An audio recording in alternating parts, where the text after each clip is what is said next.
meeting was held at a private residence on the outskirts of Los Angeles. I remember about 25 to 30 people were being there. We were asked to sign the confidentiality agreement preventing us from publicly discussing the information presented during the meeting. At this point, I began to feel slightly uncomfortable in the strangeness of this gathering.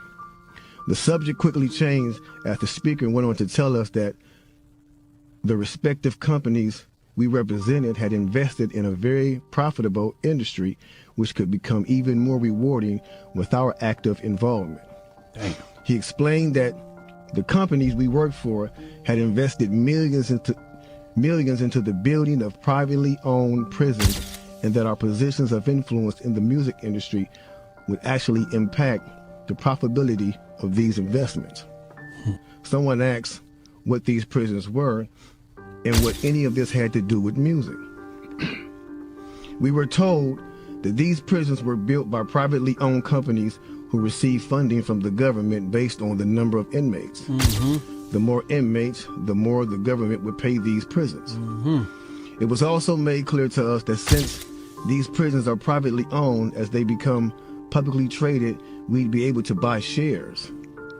He told us that since our employees had become silent investors in this prison business, it was now in their interest to make sure that these prisons remain filled. Our job would be to help make this happen by making music which promote criminal behavior, rap being the music of choice.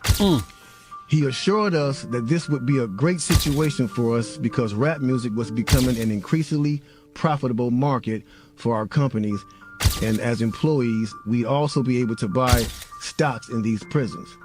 This person actually ended up leaving the music industry after this happened. A few years after this, he ended up leaving the music industry.